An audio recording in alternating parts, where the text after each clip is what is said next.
So I wanted to ask you, how old are you? 38. 38. So in a sense, and you wrote some for 7 years, so you must have started writing it when you were 30 odd. That's right. And what I wondered was, what was your epiphany? What was it that sparked you in this direction? Was there an emotional epiphany there, or do you think this came out of an intellectual perspective?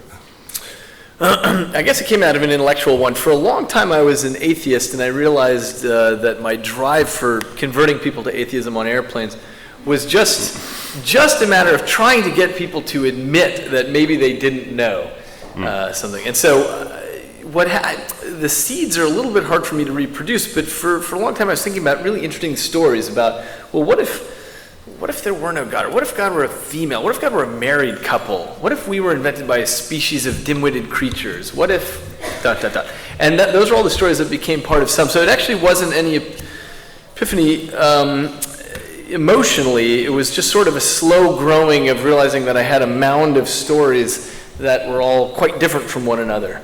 So that's where it came from. In some sense, I haven't had that much experience with death directly, and I think that is maybe part of what has allowed me to write something like this, because I have a little bit of emotional distance. I've been kind of lucky so far. Yes, I mean, that's sort of, and I don't think this is to criticize your book at all, but it struck me that in a way, and the other question that, of course, bore down on me is, do you have children? Not that I know of. This is the point at which somebody has to leap up in the audience and say, "You swine!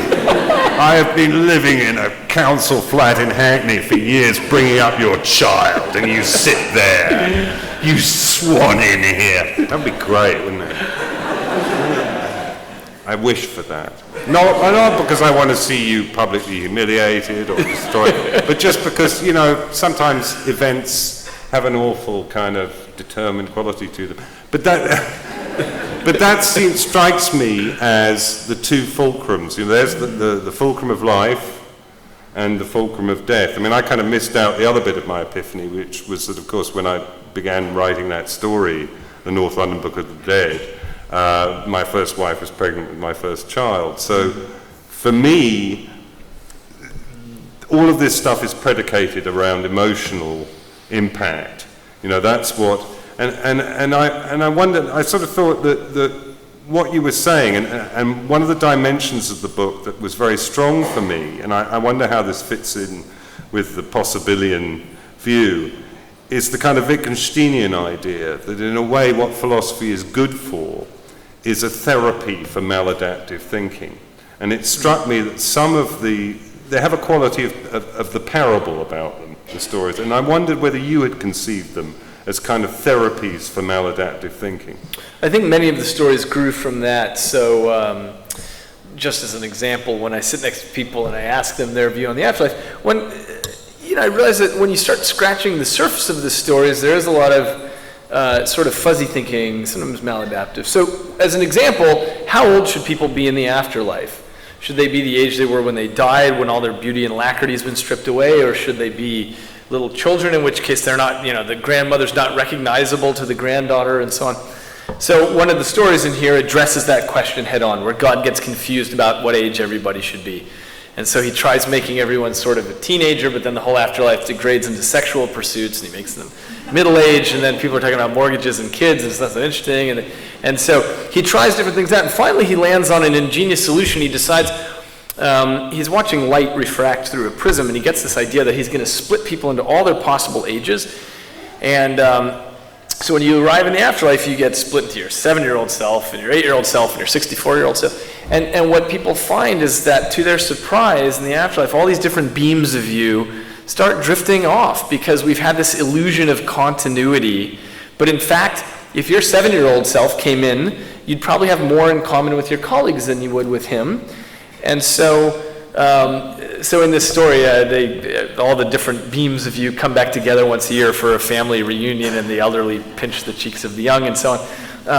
But it really addresses this issue about, sort of the limits of the afterlife stories that are floating around currently. But does it also, I mean, I was very struck by that one, and I like that very much, and it is one of those moments, in reading a lot of these, you sort of think, well, that's absolutely right. And what does it call my attention to? It calls my attention to the idea that in a sense my personal history is a fiction, which you also is the sting in the tail of the whole book in a way.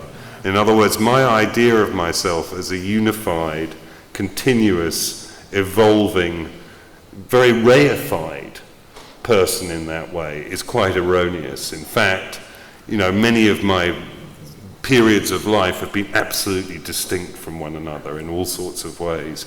And it's a kind of useful and workable heuristic for certain ways of operating in the world to call myself Will Self all the time. But the truth of the matter is some days I should really be called Caliban, and other days I should be called Wonder Woman, and is that what we're to take from this? Yeah, precisely. And part of this, I think, comes from, so one of the big unanswered questions in neuroscience is about consciousness. And the question is, how do you put together lots of pieces and parts and get it to feel like something, get to have private subjective experience? But one of the questions, when you start scratching at that and really reaching your arms down into it, is you realize consciousness is not the same throughout your life, and it's not even the same day to day or hour to hour. Some days, you're really good at writing, and other days you stink at it, and it turns out that who you are moment to moment changes a lot. The final story in here, you may remember, is called Reversal, and it's, what happens is, some cosmologists... Don't give it away! Some astrophysicists think that the arrow of time is defined by the expansion of space. So you have the Big Bang, and everything's moving apart, and we have time. And if there's enough gravitational pull that everything slows down and comes back together, the arrow of time might reverse. And so I use that as the starting point for this story, and what happens is you get to live your life a second time, but backwards. And so, you're born of the ground, and your life starts at your funeral, and so on. All these things happen, and eventually you end your life, you're crying because it's the last day of your life, and you climb back in the womb of your mother, who eventually shrinks and climbs back in the womb of her mother, like concentric Russian dolls and so on.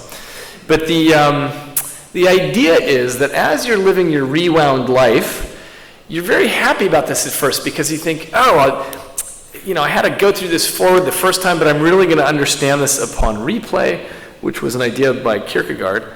That you only understand life retrospectively. But what happens is, as you're sort of reversing through the corridors of your life, you realize that you've spent a lifetime manufacturing these small myths and narratives about your life to keep it consistent with who you thought you were. And this is what memory is. Memory is a myth-making machine, and it's always doing that to try to keep it consistent. So the idea is that as you live your life backwards, the second time you're battered and bruised in this collision between reminiscence and reality.